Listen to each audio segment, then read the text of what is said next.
Hey folks, Nick Tockert here with the Historical Fencing Guild. Before we get going with our program, we let me have the cats knock everything off my desk. We need to thank a few people. First and foremost, I got a shout out to the Independent Creator Directory. That's IndieCD.org, your one-stop shop for the best and the brightest authors, artists, and musicians. We're I could not do what I do without the support from the team over there.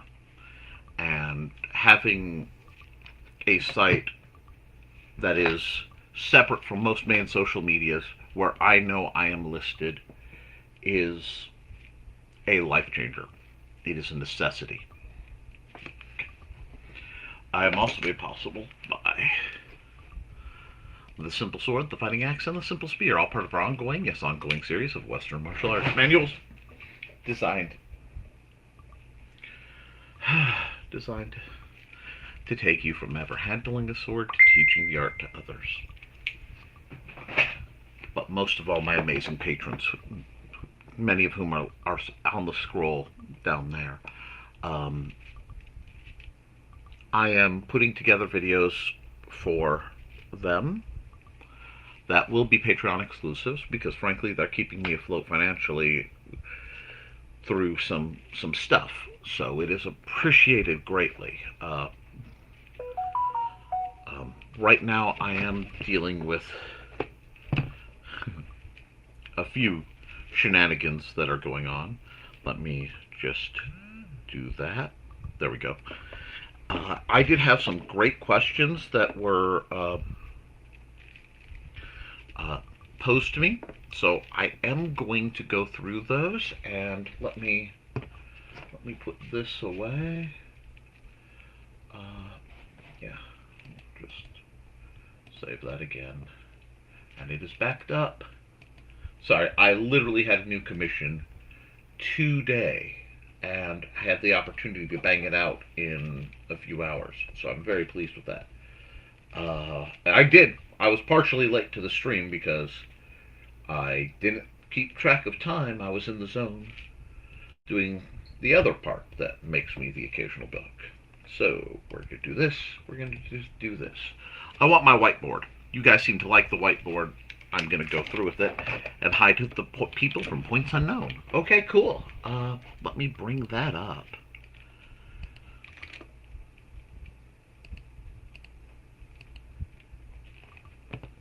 All right. Now, we can put that away. Have that. We can add that to the stage. Sure. We'll do it this way. It's easy enough. Nobody's going to complain. The questions that were posed to me were fairly simple. They were, what order should I train in?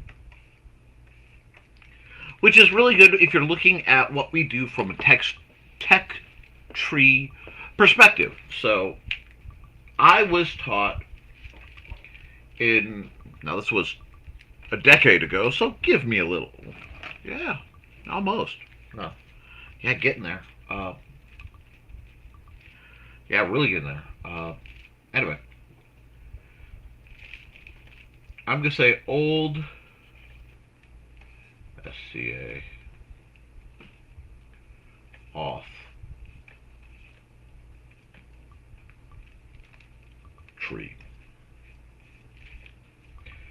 And for the purpose of an SCA authorization,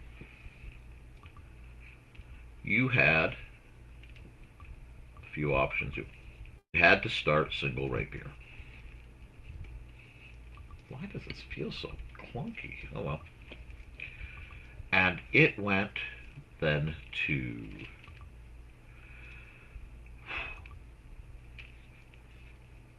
dagger. It went buckler.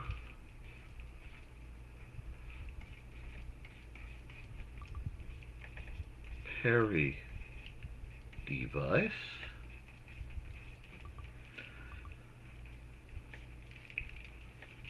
Let's say hard. I think it was hard. No, rigid. That was the word. Sorry, it's been a while since I've heard it. Rigid parry device. Cloak. Not clack. I'm fried today. That's okay. We're making it work. Cloak. Soft. PD.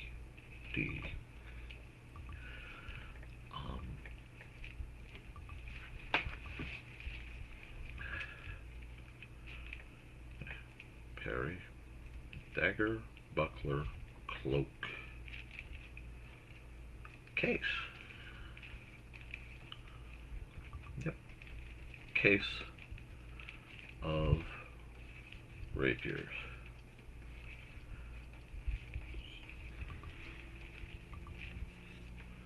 Now, that was the old system.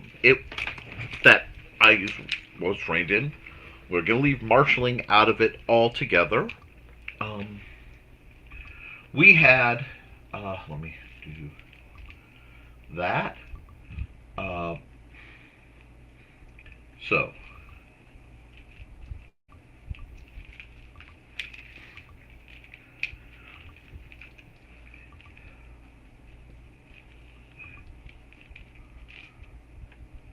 now,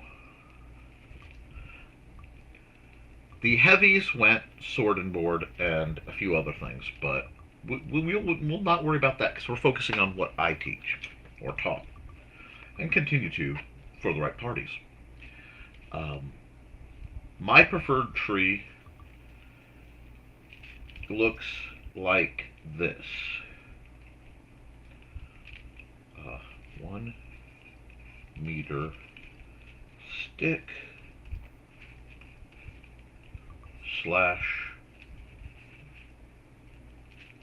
rapier.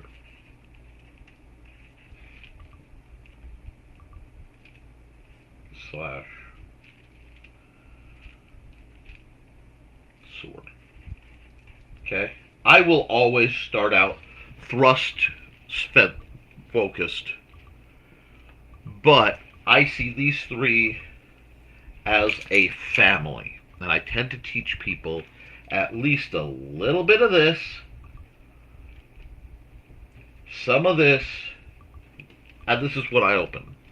Because this is where we find the basic simple sword, and it's easiest to drill with a stick. But if you're going to drill with a stick and carry with the stick, might as well remind you how to use the stick as a stick. From here, okay, I'm going to need more room. I'm going to need more room. That's what I'm going to need. Okay. So, I'm plotting this out as the flowchart is forming in my head, so you just have to give me a second. What is going on with this? What size is this? Stuart! Please stop knocking things down. Down. Go on. Stuart. I'm trying. Stuart! No. Oh, no. Get down. You're knocking everything down. Come on, cat. Okay. One moment, please. They have completely... They cleared my desk for me. Down. Okay, sorry about that. Normally, I am much more affectionate to Stuart, but he literally just knocked down some very valuable things, and then maybe broke it. We'll have to deal with that. Rapier. Plus 1M and plus sword. We're going to talk more later. Okay, from rapier, I do open up, but I do open up to a few more things. I like to go from rapier to small buckler. When I have the time and the and the client is willing to work with me. And I do this very much because I am planning to take this into 2 routes.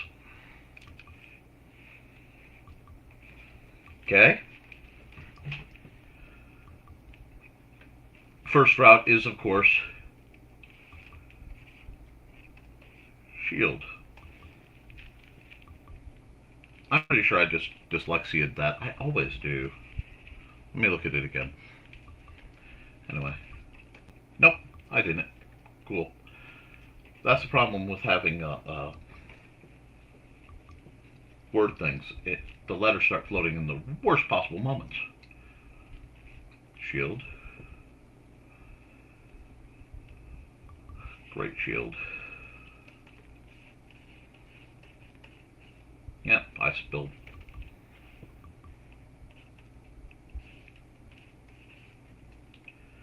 Shield slash tower slash floorboard.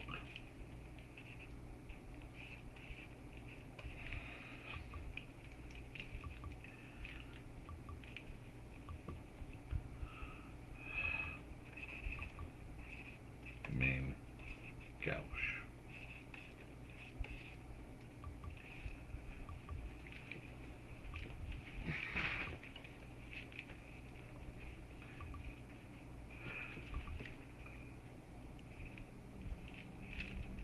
Rapier and dagger. A lot of these roads have to lead. Oh, I've got a comment. Thank you. Hey, thank you for stopping by, Angelina. I'm very pleased that I got that commission. I literally didn't stop doing it from when you gave it to me till approximately 20 minutes ago. And that's only because I realized the time had turned off in my head. So I will look at your message about the other stuff, and I will talk to you in the green room after this program. Thank you, dear. And Angelina is one of my amazing patrons, so y'all thank her. Now, why am I trying to route people on this route here?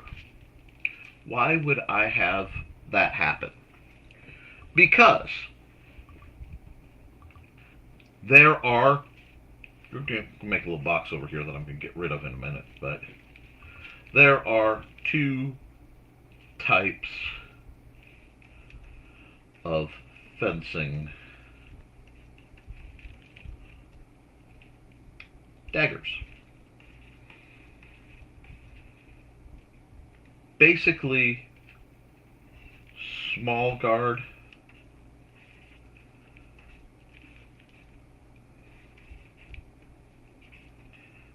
and large guard.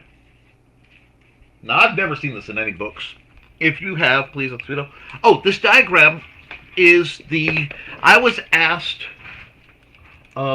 order of styles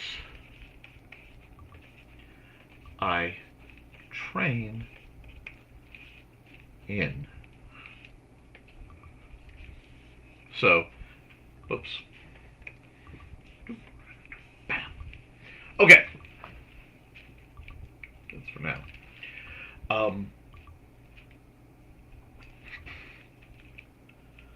So I start off with teaching the single rapier. While I'm doing that, I'm teaching both 1 meter stick and I'm teaching a very intro to basic sword. And that more later we'll talk about. But, cool. Can I make my eraser just a touch bigger? There we go. I don't want your screens to be too complicated. Hide that, because I will, and failing, hit the stop sharing button. And so we start with that, and then I either route the students into small buckler, or I route them into rapier and dagger. From either of these, I can route to a subtype of dagger, being main gouge. So, I told you guys there are a couple types of daggers. And if we go over here, the dagger I taught my students on for many years was constructed like this. And it was done so deliberately. This was to teach them to focus on the blade parries of the dagger.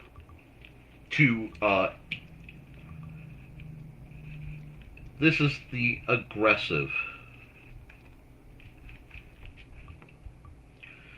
Oh, I'm sorry. It is not 90 degrees in here, basically, so I'm toasty.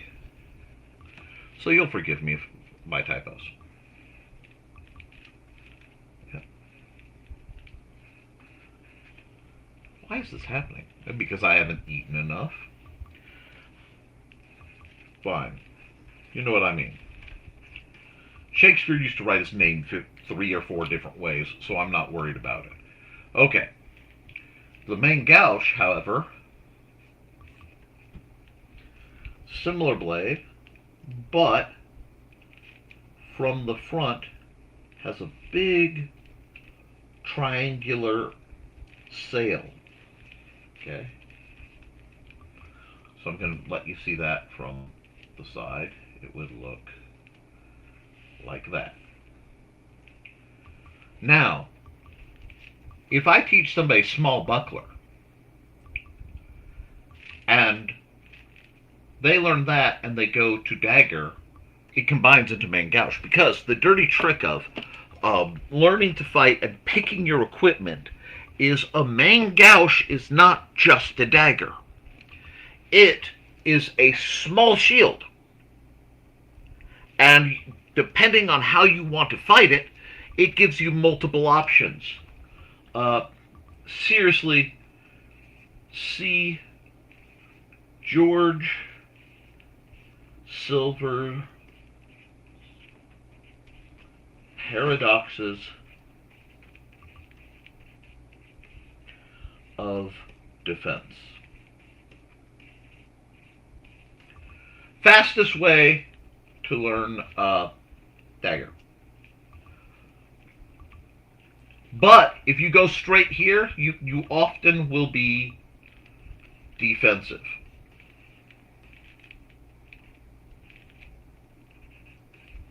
Okay? So as you go, you have to think in mind of your attitude, your abilities. If you have limited mobility and you want to fight dagger, you want to fight this. Because that's giving you your shield. What you really want to do is graduate to something like the shield itself. Because if you can't move, you might as well bring a wall. Also, most longevity is going to get you a shield.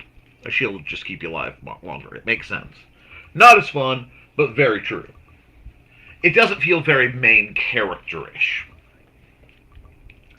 Okay.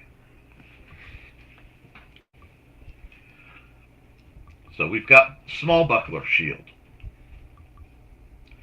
We have dagger. But yet there's more, because we're going to see something that happens. And that is stick. Remember that 1 meter? That is your rapier and 1 meter in your offhand. Usually, theoretically. That seems, again, kind of odd. 1 meter is very vital because many of my students have disabilities.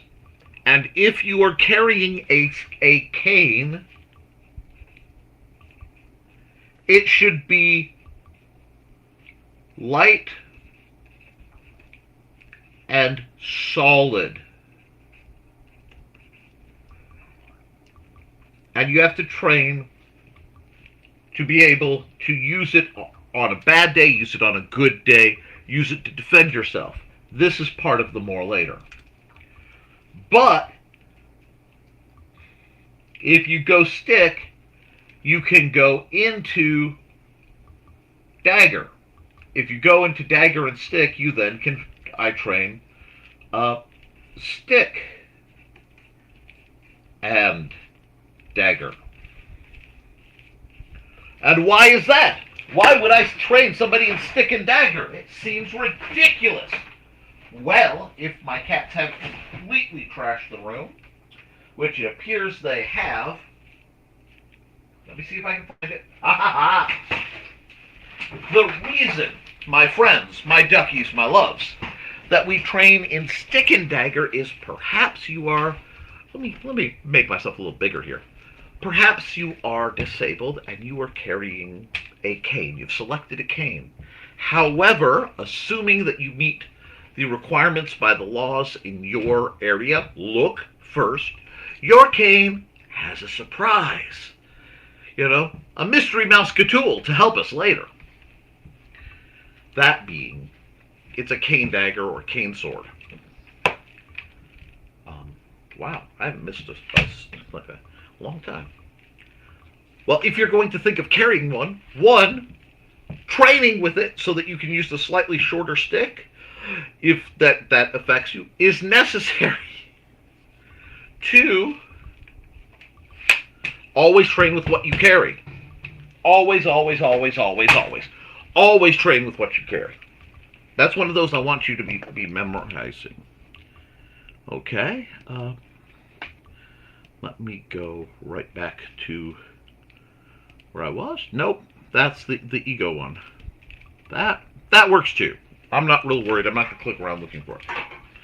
Okay?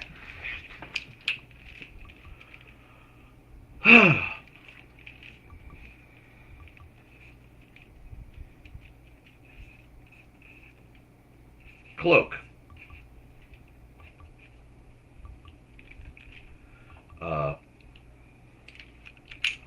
This again has 2 types.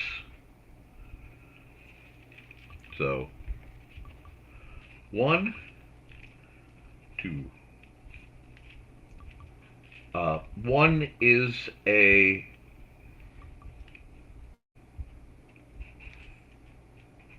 flag-ish. This is a swirling cloak. This is usually a shorter cloak, oftentimes weighted at the end, so that you can use it to make dramatic swirling motions to deflect and distract your opponent while you're making with the stabbing death.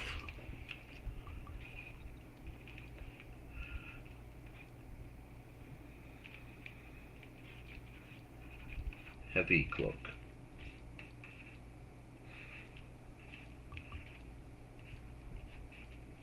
Now the cloak that is heavy is the one that is used, that is an actual cloak. You are wearing a cloak or jacket. This gives you some defense. This gives you distraction.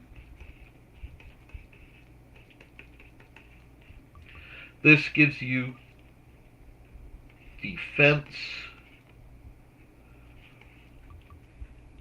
plus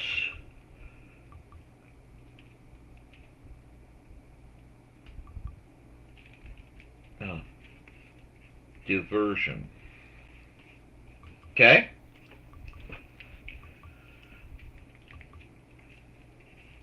Theoretically, you can parry with the small cloak. I've done it. It's cool.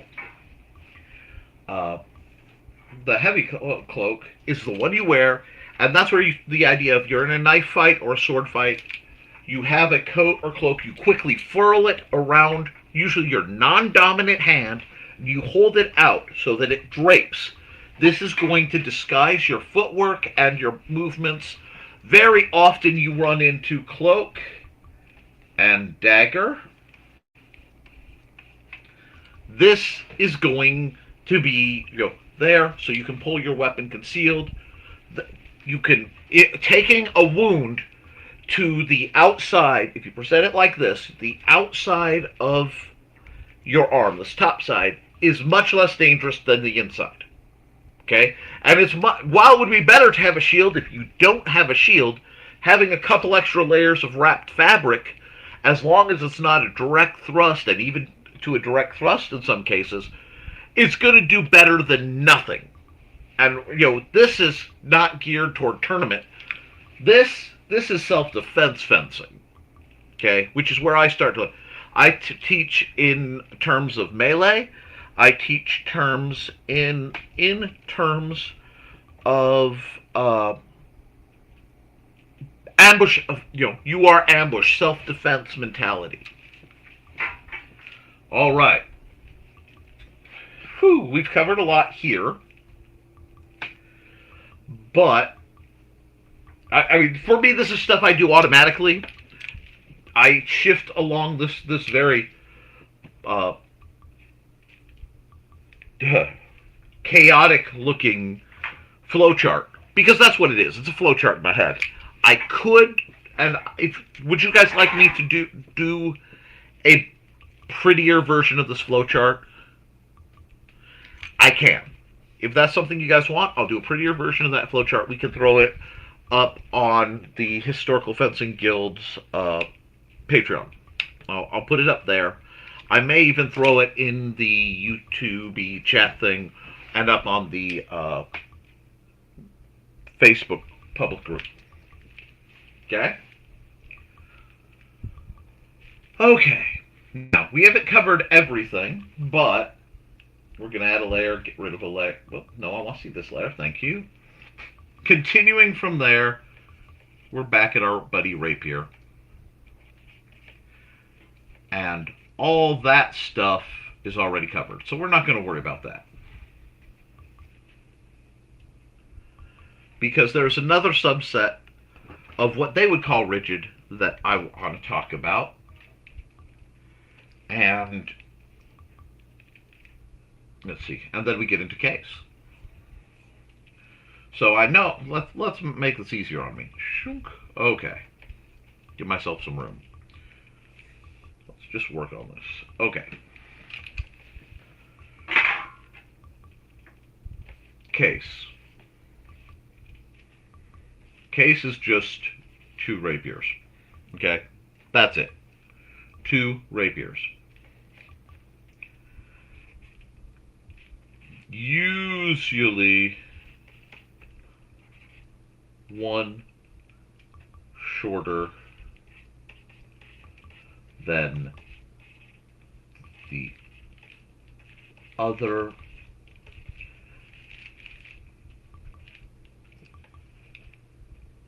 I will add a caveat, which is a variety where it's 1R.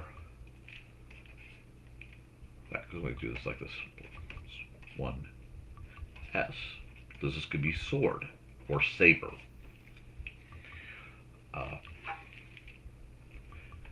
This is very clear. I mean, this is just how to fight with 2 swords. Rapier, so rapier and saber. And I'm going to do that just because it makes things easier on you guys. We have 1 thrust weapon, thrusting primary, 1 cutting,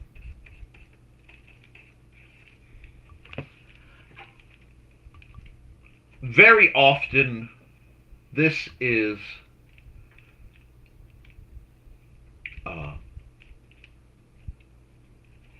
primary hand, and this is secondary. As most people's secondary hand is a little dumber. So that's a variety. There isn't a lot to say beyond that, because this is really the dirty secret of,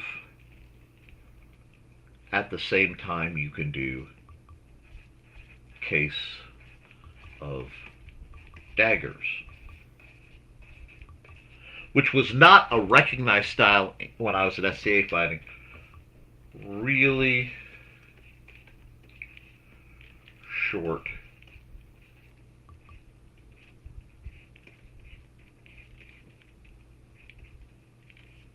swords. When you've played enough of this, this and this become super simple. Okay? Okay.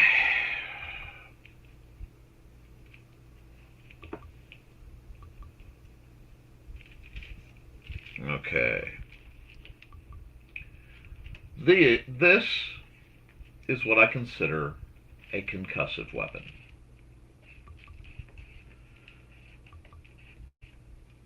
Okay?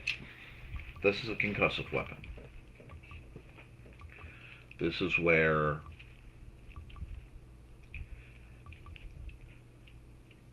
what I would consider even more than that, dedicated chopping swords,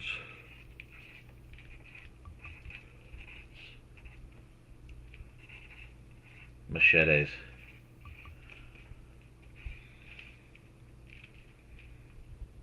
etc.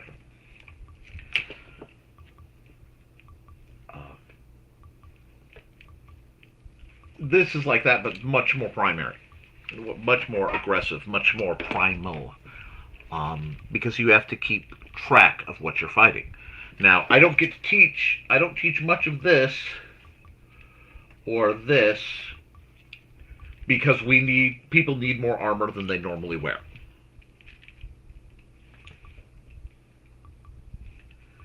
And the other is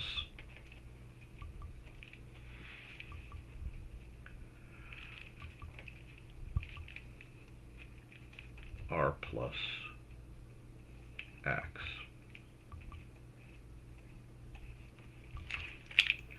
Okay.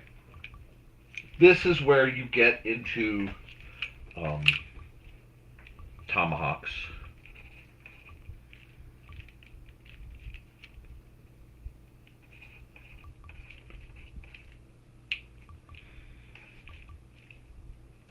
We'll worry about the spelling later. I don't care. You know what they are. They're either...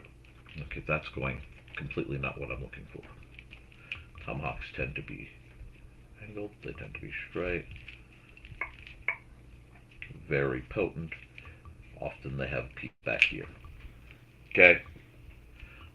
This has evolved into mouse hawks,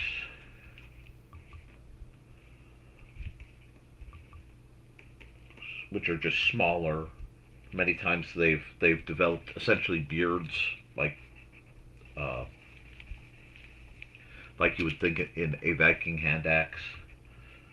You know, when you start getting into the realm where beards are a thing, your hand axe becomes something else. Okay?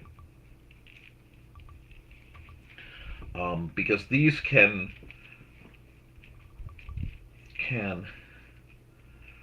parry,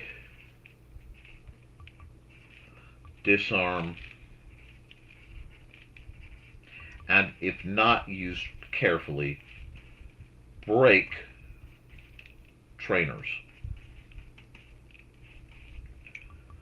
Both the weapons and the people, if we're being honest.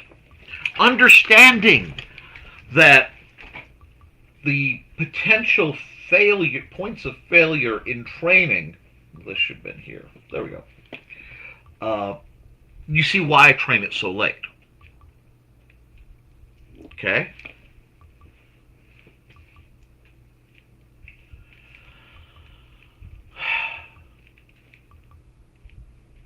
From here, okay, from all that, if we go, we can go into, remember I said more later? Way back here, more later. We're in the more later now. Woo! That looks like my notes in college. There we go. Okay.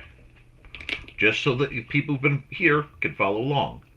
I will happily walk back anything I need to do, but this is the more later ideas. We're going to go to 1 meter stick. And from 1 meter stick, you can immediately go to 2 meter stick. Why do people need to know this? Okay, 1 meter stick equals plunger handle. It equals cane. This is a little short for this category. This is where you get. It equals, oh, this looks like formulas. Are you doing fencing math? Do you recommend for short plus-size person with TX arms, arthritis, and bad hands and knees? Oh, my darling. Angelina, you are so in my bailiwick. Okay. What I'm going... Okay.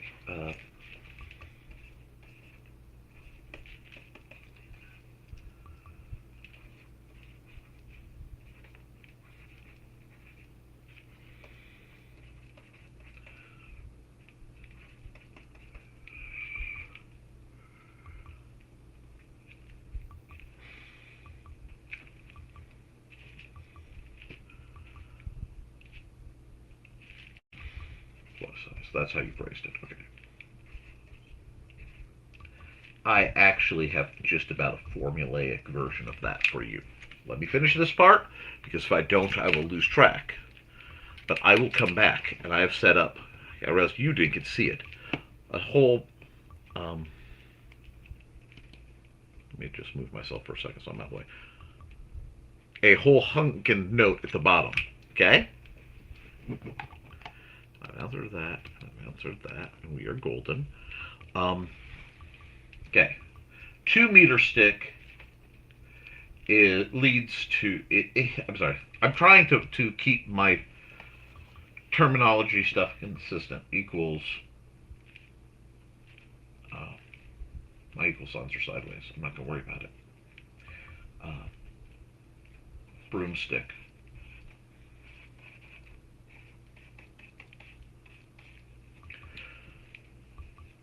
Okay.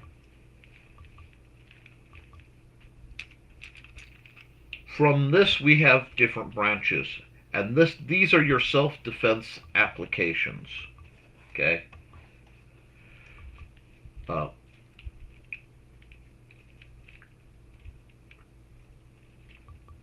From this, you can go down to what would be called a shepherd's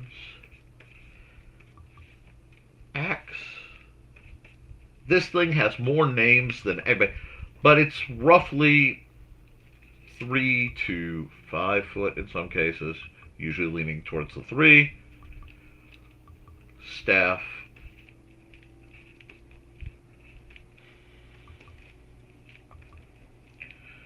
With essentially a small bearded axe for a grip. Okay? Understanding that will absolutely free you there. From 2 meter stick, now we get into some heavy hitters, literally. So I have to branch this down. We go into 2-handed sword, which has the subsets of what I would call slashing,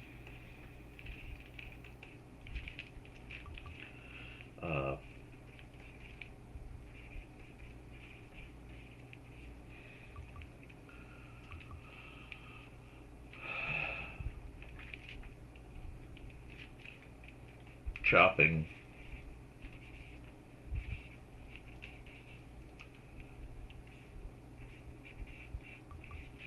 great sword, or thrusting, which comes actually from, let me erase that because that actually goes in part the other way. And I put trust, not thrust. This is what happens when I miss 2 meals in a row. Anyway, thrusting. S-stock. And they're divided by what they do. Spear.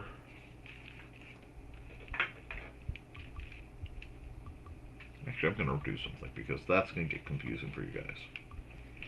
So I will put. The other problem is all these weapons are scaled to the fighter, and that's where I'm getting really into Angelina's point. Bam. And from that, you can also go to pole arms.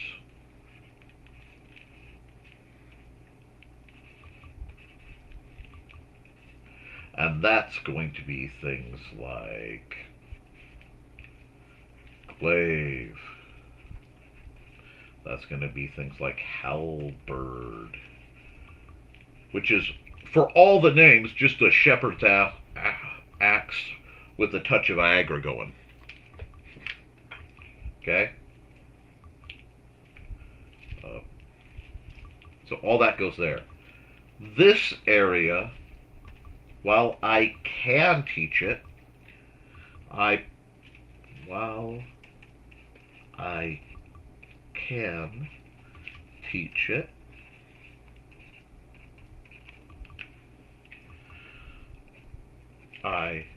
prefer Manda, that'd be my wife, Manda too, if able. She has a large number of health issues and other things that can interfere. That's her bailiwick. I let her have it. I'm a generalist, she's more of a specialist. Now, we are finally to Angelina's question.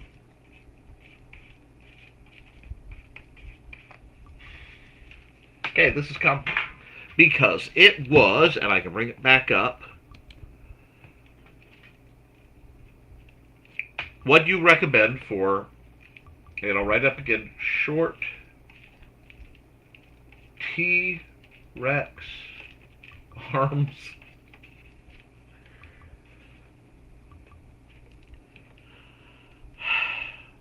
plus size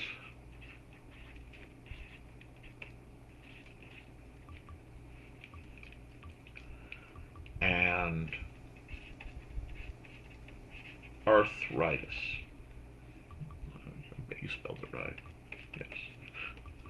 Spelling has never been my strong suit. The letters float around. Okay. We've got a couple things. I'm going to make a lovely person. Okay? Hi, this is our lovely person. She is representative of a surprisingly large number of my students. Okay?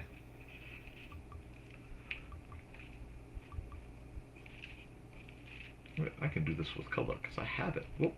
Give me that back. Okay. Boom, boom, boom, boom, boom, boom, boom, boom, boom. Okay? That is going to be important. Because we're gonna set some rules for you.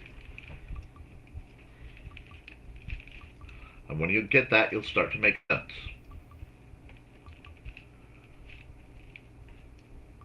First off, any one-handed weapon, okay, any that you could train, must not be longer than half your wingspan.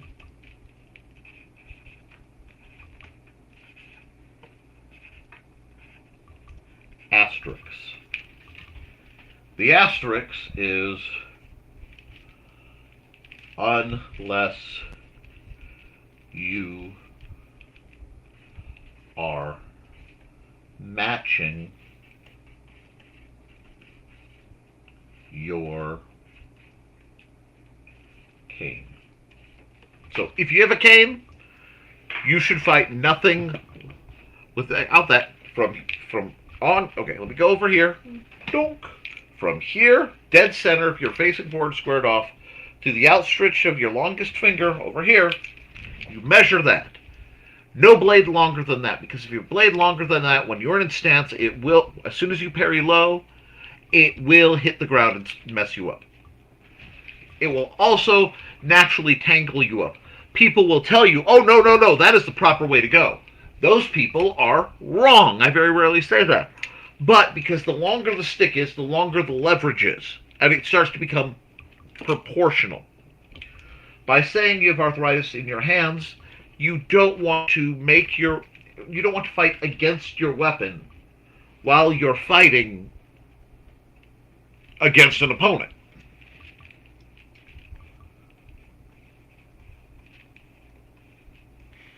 Okay. So we know that. Okay? That's one of our rules.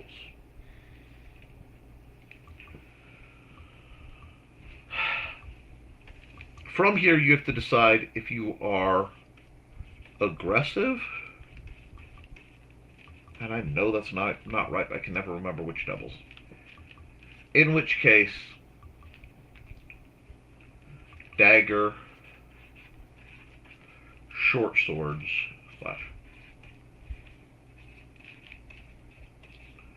are your friend.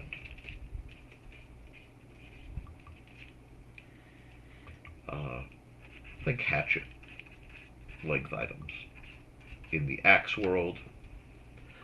And also train with a kitchen knife trainer. Very many women do not carry a knife around. It's a simple fact. I believe everyone should, not for necessarily the weapon advantage, because frankly the knife I carry around is this little guy right here, which I am a trained professional. Do not you do this at home, yada yada yada. It's this long. Now you'll note, this locks in. I cannot drop this if I am holding onto it properly. I could get stronger grip this way, but I lose edge alignment. So you get the ice pick grip. And this is how I whittle. This is how I occasionally see me grab like this because I'm doing kitchen applications, slicing. Okay? Can I fight with this? Yes. Have I made trainers that are basically this long? Yes. Is it silly to do so? Kinda. But the mini K-bar that saved my life,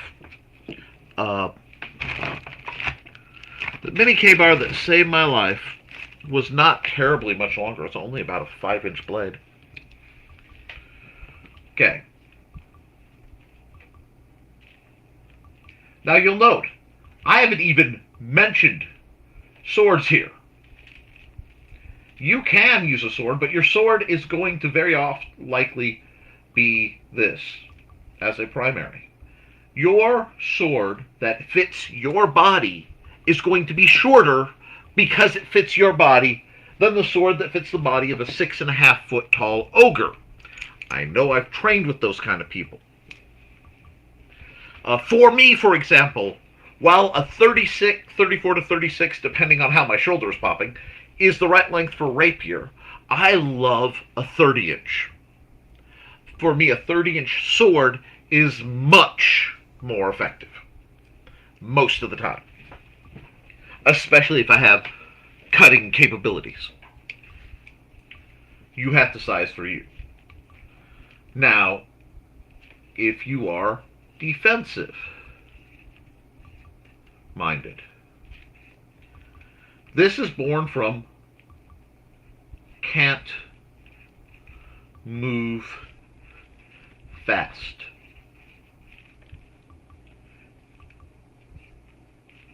Do work on that. Seriously. Whatever you can do to keep moving. Now, I know some of us, especially those of us who have severe arthritis, and I didn't bring my stuff back up. Hold on. I am so sorry. I've been writing and you didn't see it. Okay.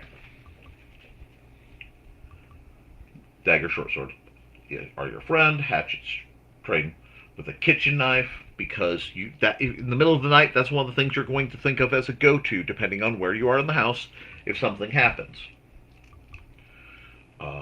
Can't move fast. You want to work on that. Okay, we always want to minimize any weakness you have. I am not saying that I expect you to run a marathon. I can't.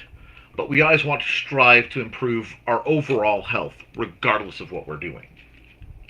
So that being said, shield. And note, I didn't say small buckler. I didn't say medium buckler. Shield all day, every day. You're gonna get, and sword. But we've established that. Okay. Shields are great. I will say, buckler for, what is my hand doing? Buckler for pot lid. And before someone asks, kitchen knife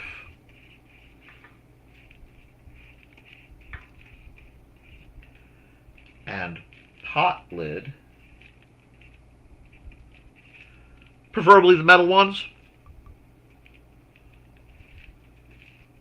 So we'll do this plus. This equals joy. Because if something goes wrong and you're near a kitchen, you have options far better than the next guy. Although,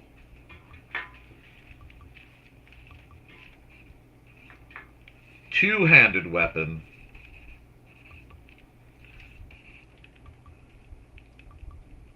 staff, spear. Use two hands.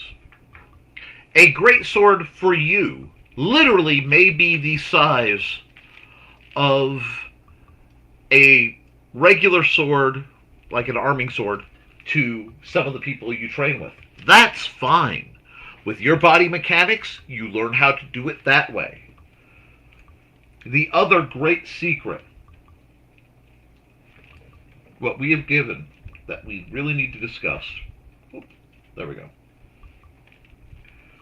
2 meter stick.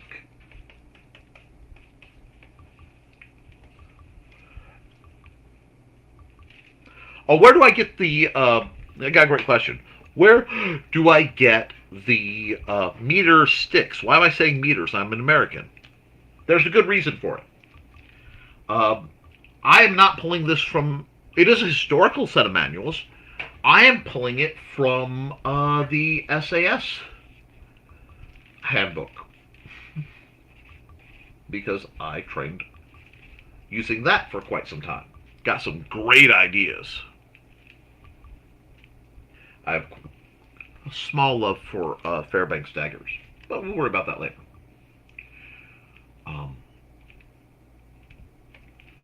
The thing about this is, it becomes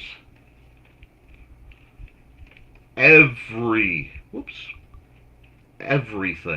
This is why writing a book on the staff has been my white whale, because a staff is both, is literally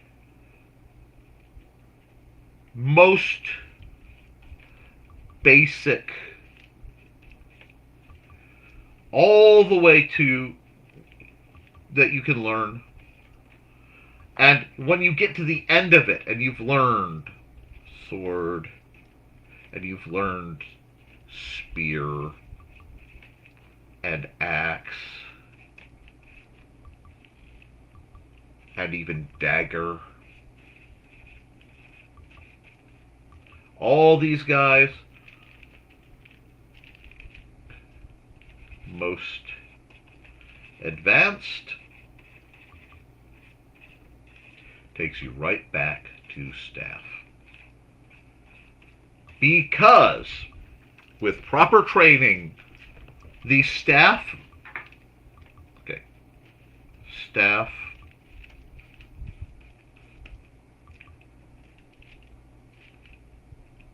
is all the styles.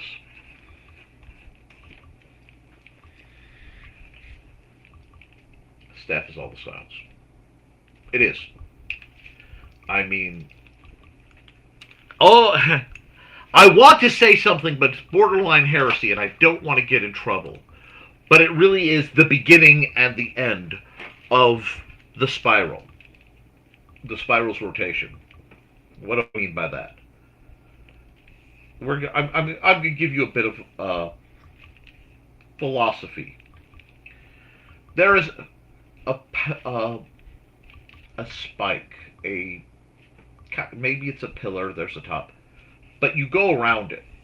Actually, I think it's a pillar with a narrower at the top, and you go around this pillar to get up to the top, which is the best you can. Your ultimate potential. Very few people ever get there. I know I certainly didn't before my body started giving out. But you're going to go through certain lessons and you're going to revisit them with different eyes over and over again. And one of them, and I wish I could remember where I got this from, but it really changed my life, was the gate of the fool. This is where you go and you realize I know nothing, and you have to admit it. You have to admit that you don't know jack.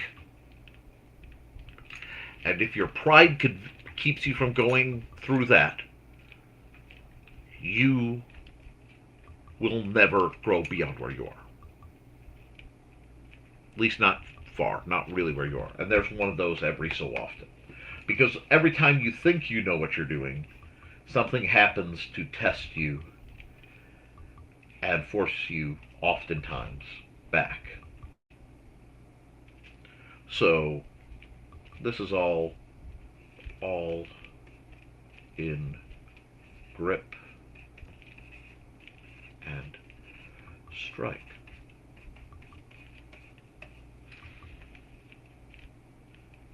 The step is all. When I go out, 99.9% of the time, we're going to go personal EDC 99% of the time. Got it?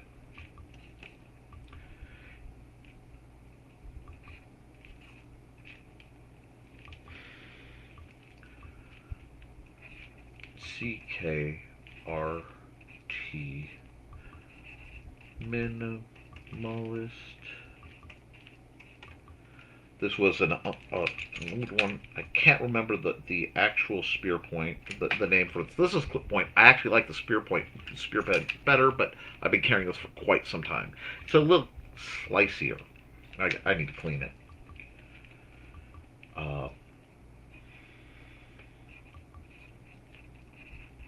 Primary tool. I'll put neck knife.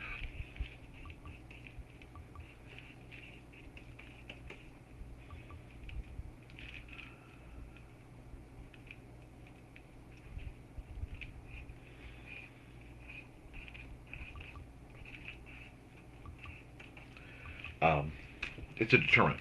It's not meant. And why? And watching you write detergents. Okay, fine, whatever. I have a theory, and my theory for this is that I've watched a lot of people react to somebody with a knife and somebody with a gun. And there is more primal fear I have seen demonstrated by people facing someone with a knife. Because almost all of us at one point in our life or another has been cut. So the knife is a real tried experience. Very, very few of us who have been cut. Very, very few of us have been shot. So it's theoretical. You have a response. You have a self-defense response. But it is... I need to put my so people don't get confused. It is a...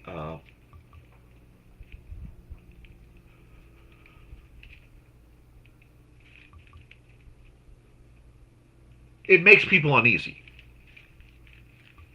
I once was stopped by a lady in a Dollar Tree, of all places. Is that a real knife on your neck? Yes. Where'd you get that? Psychos are us. And me being me, I replied with, yeah, employee discount.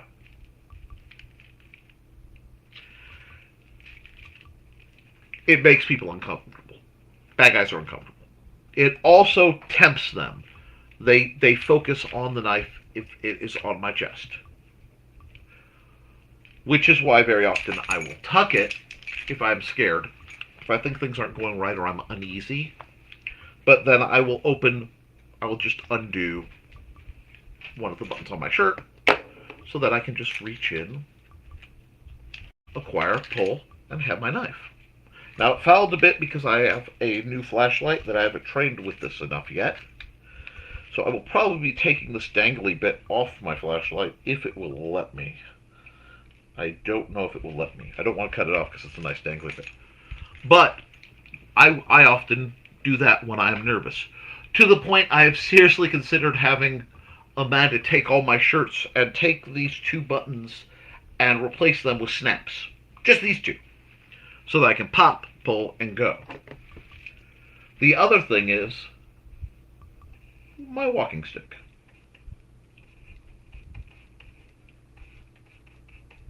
Trilaina got it for me.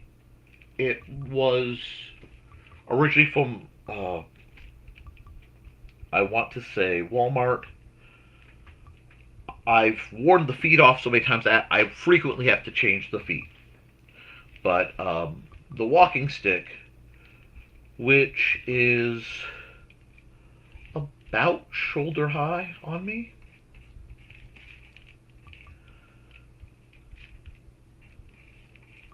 is also a functional as a Joe staff. Not a bow staff. A bow staff is what Donatello of the Ninja Turtles uses. A Joe staff is a little longer than a cane. It's this mid-range, which gives it proportions and reach very similar to a two-handed sword. It means occasionally, don't tell Richie, I train Meyer-like techniques with it. Yes, because that's what works. That also weirds him out. You see, I walk with a limp, and I'm taking care of a special needs child. Again, 99.9% of the time I'm out. He's soon to be a special needs adult, but it doesn't change. I need to turn because I have to walk with a stick of some sort. I can't walk long distances without an aid.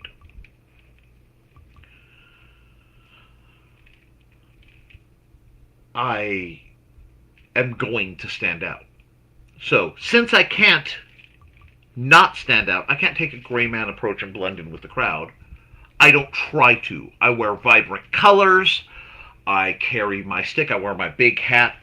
Since I can't make myself subtle, I make myself dramatic. I make myself memorable. And I usually make myself dramatic and memorable in a way I can rapidly downgrade. So, normal t-shirt, beautiful Hawaiian shirt or something like this, worn open. This is my classic going out gear. If I need, suddenly, something has popped off, as I would say, I could take that Hawaiian shirt off. And now I look like a lot more like everyone else. But for practicality, if you use any kind of mobility aid, train to fight using it. Train to fight with it if it is capable. If it's not capable, get something like that. And all this is happening because it ties back into Angelina. It ties back into that reach issue, that ties back into that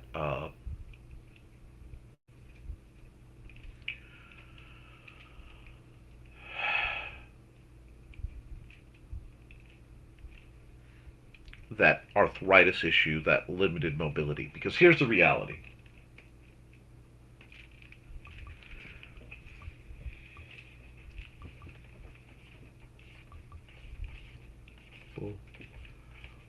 With limited mobility, for whatever reason,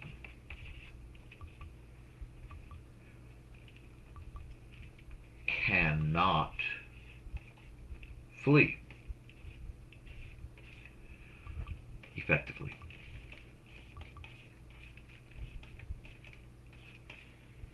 We just can't. We can try to be in the best shape we can. We do the best we can, but we cannot flee. That leaves us with two options.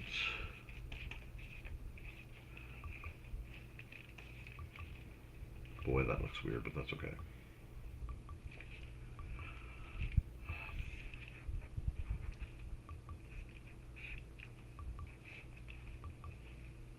The first option is vigilance.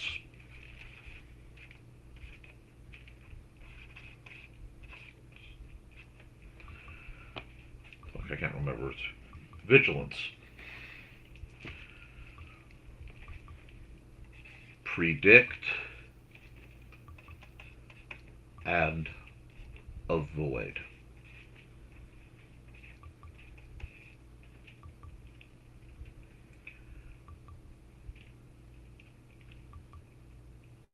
That's simple.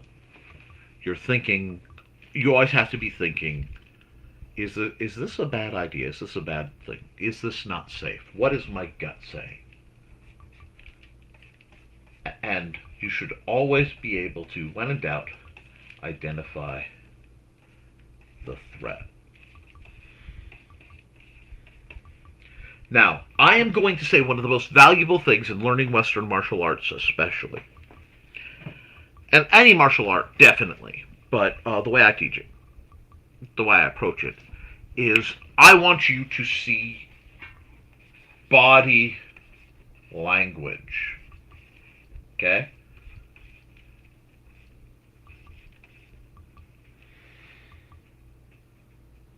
Nothing teaches you better understanding of body language than sparring with people and watching people who fight and seeing what their tells are. The vast majority of people you encounter are not going to be professional fighters, and they're not going to be heavily trained. They may be. They may be veterans. They may have done wrestling in high school or college. They may have done a given martial art. But very few people, even who train like that, are comfortable deploying that outside of the setting where it's appropriate. Because if they've trained in it, they've been trained in a level of the discipline that comes with it. And you'll find usually discipline and ability run hand in hand. So they're not usually the ones who are going to cause you trouble. Unless you did something stupid.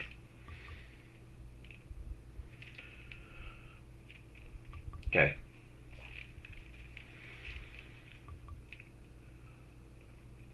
The other is ruthlessness.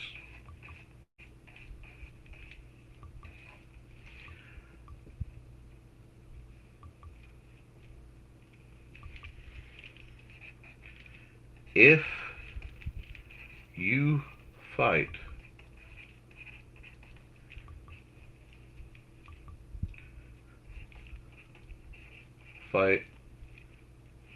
like you are the third monkey on the ramp to Noah's Ark.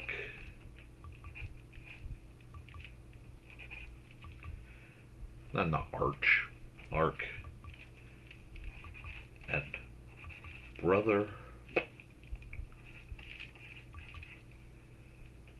it's starting to rain. Okay? What does that mean?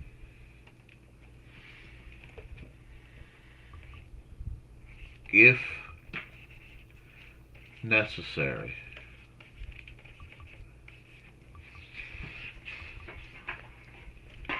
yes, you can plead and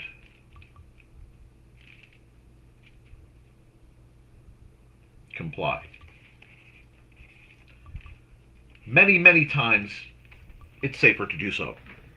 If they want your money, give them your money. If you're in a job and they say open the till and you can open the till, open the till.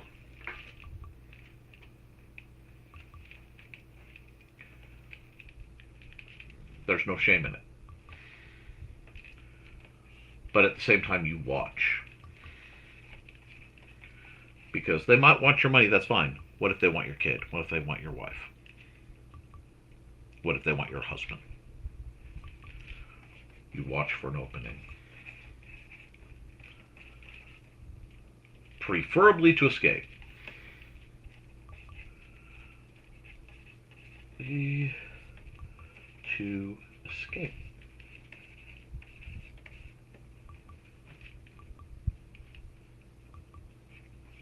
If not,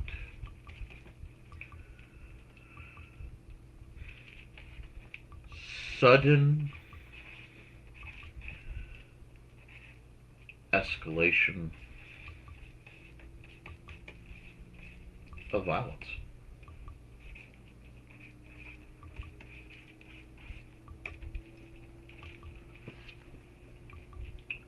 This is loud. This is dirty. This is biting, scratching, whatever.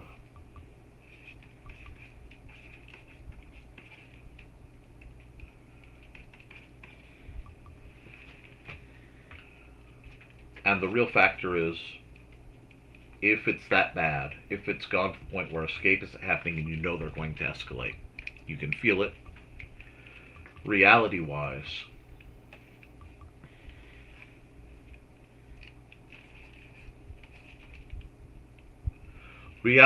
we have to admit something very grim and very serious.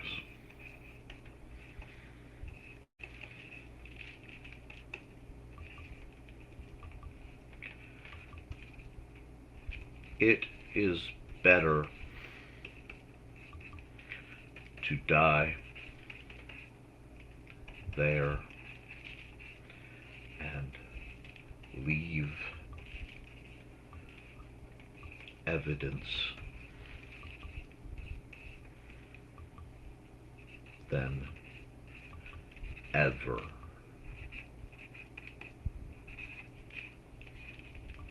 go to a second location. Sorry, guys. That's the reality. This is the not fun part of what I have to teach.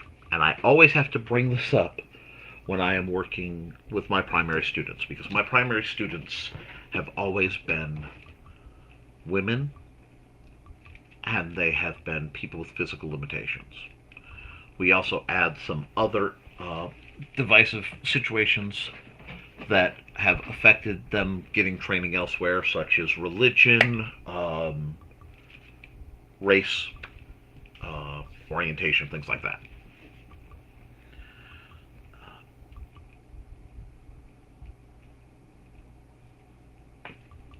Sometimes you need somebody who's willing to help and understands. This is where it gets into it. Angelina, if you're serious and you're still watching, tell me what you can do, and I will give you a full workup, okay? We'll do a video call. I'll give you the best workup I can long range. I hate not being able to be like, okay, I'll come over and walk you through what I know.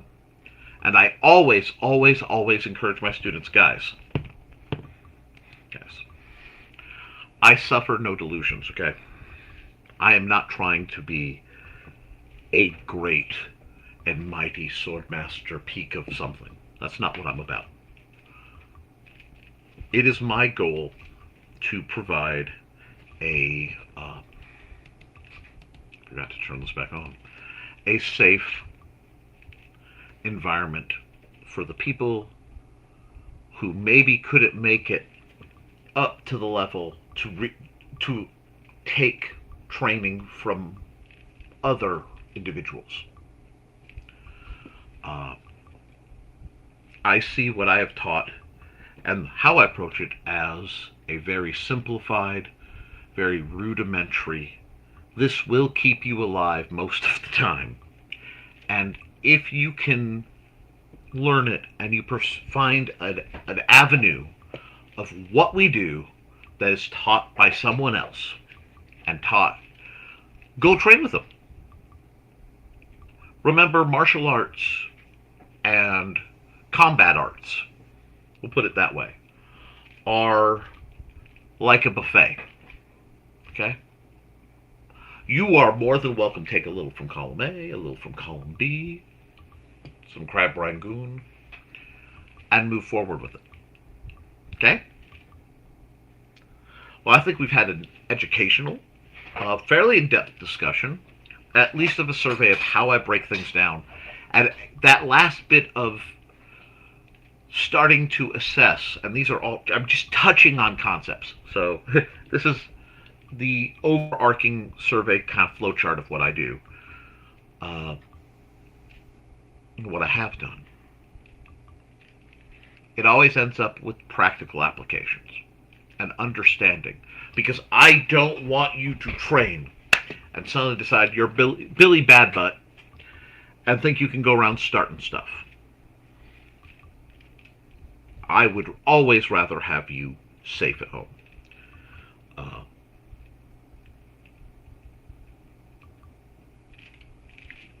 And with that, I think I can't think of a better point to drop off on than that. So, guys, I'm going to ask you, do your drills, keep your guard up, be kind to yourself and each other, and as always, thank you for supporting your local Swordmaster. Patreon is in the description. I take requests for discussion easily. If you want equipment reviews, if I have access to it, I'll review it. If I don't, I will try to get the money to review it, but many times I simply can't afford it. That's a reality. I now have a whole group of teenagers like I try to figure out how to get face protection for. It's just how it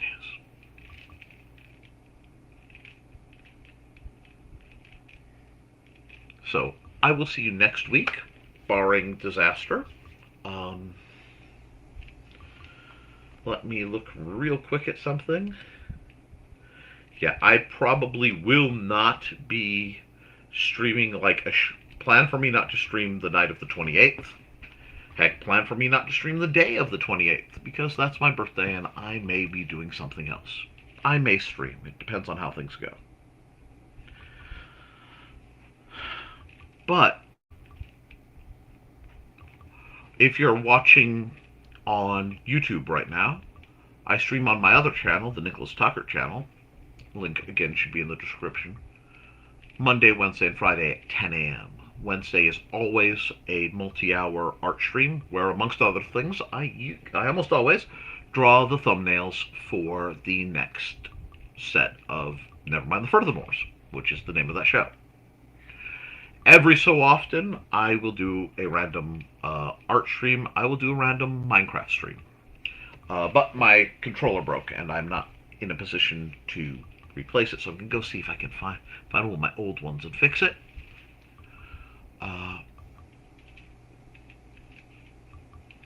With that, guys, see you real soon.